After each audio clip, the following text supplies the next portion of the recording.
Well, this is the first time I ever shared my music, or shared a song in front of someone. It was Brooke Wilson, Larissa Denton, and I think Morgan Howitt was there, and they're like, oh, you kind of sound like Jack's Mannequin or something, and I was like, sweet.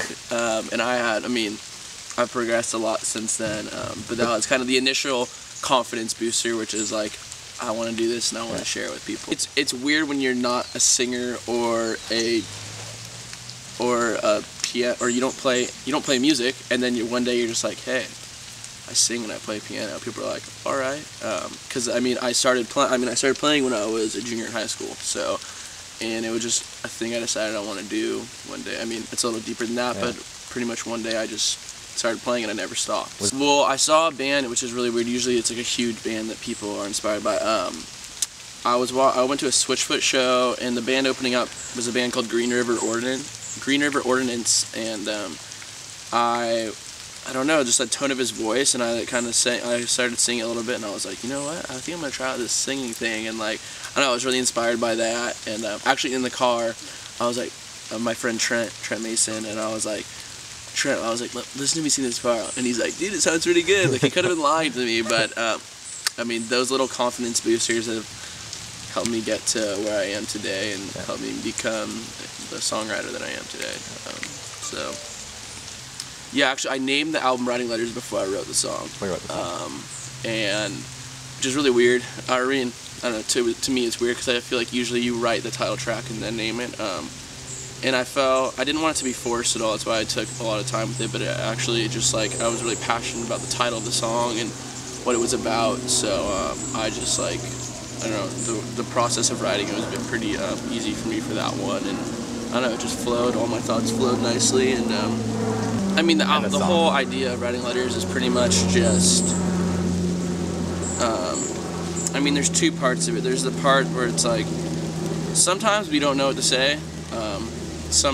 For me, I write songs when I'm feeling great or I'm feeling low, and I just think whether you're gonna send a letter to someone or not, I think the simple fact of writing it on a piece of paper can really it can make you feel better, and it's really an outlet. Even if you have no one to talk to, or you have no one to go to, I think if you sit down and write out your thoughts on a piece of paper, you're gonna feel a lot better.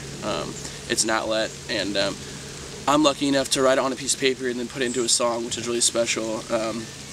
And then just like the literal fact of writing a letter. I've worked at Young Life camps all over, and I've met people from all over from working at Young Life camps, which is like a nonprofit organization, and I talk to and I keep in contact with a lot of these people through letters, and just the fact that you take a pen cap off, rip out a piece of paper, you take the time to write someone a letter, stick it back in an envelope, lick the thing or whatever, and seal it shut, and then you drive to the post office and you send that letter.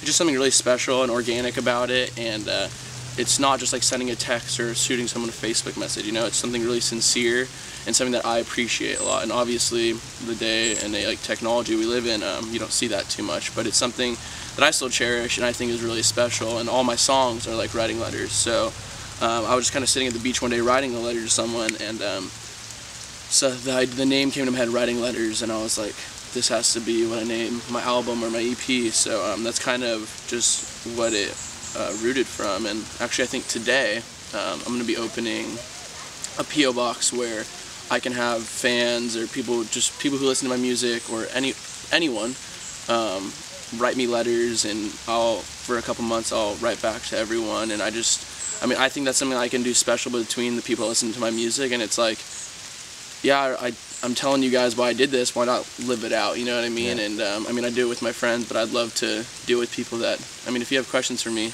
I would love to answer them. And I don't know, I'm really interested in knowing about people, and the fact that people are interested in knowing about me or take the time to hit play and listen to one of my songs. It's like, if you're gonna give me that time of day, I'll give you all the time in the world, you know what I mean? What's that? What's up, Riley? We're filming a Blank Pages Part 2 right now. Are you actually? Where are you? We're like in a park and it's raining and it's pretty rad. Hey, I got a few questions. I was looking at laptops, and I want to know, I want the whole staff processor or whatever. If I wrote a letter to myself that opened a year from today, that's kind of a cool thing. Yeah. I mean, I would just hope that, I know I constantly am just striving to be better Kyle than I was yesterday, and I just hope that, I would just hope that, I mean, really, I want to change people. I want to change people's lives. I don't want to just live an average life and go to, you know what I mean? I want to do something greater. I hope a year from now that I'm still doing what I love for the same reasons I'm doing it today, which is because I love it, and I'm in a fortunate position where people can connect to my music and people will listen to it, so I can connect to someone in a different way than I couldn't if I didn't write music. And it's a very special position, dangerous also. I mean, yeah. you have to be careful, but also I'm very fortunate to be in the position. I just hope that people can listen to my songs and feel and hear the honesty in my songwriting. I always want to be an honest songwriter, and I feel like the more honest I write, the more the listener is going to be able to connect and kind of feel like, I want them to feel like they know me. That's always been something special for me. If I feel like I know an artist that I like a lot, it's really cool for me. And so my whole goal is I just want to have that connection with fans and people who listen to my music. So I guess just a year from now, no matter where I'm at, I just hope I'm still doing what I love for the right reasons, and I think I have good enough friends that surround me and people who love me and care about me that if they see me go in a weird way, they're going to call me out on it, which is awesome, and I'm very fortunate for that. But yeah, I just hope, I mean, I always want to take my music to the next level and just keep sharing it. Hopefully I'll be on the road a lot more and be able to play shows where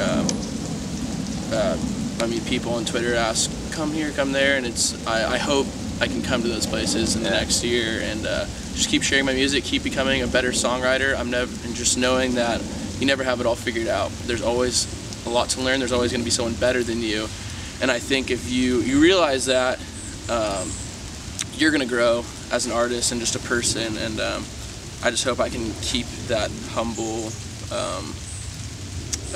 just like motivation and just keep becoming a better me.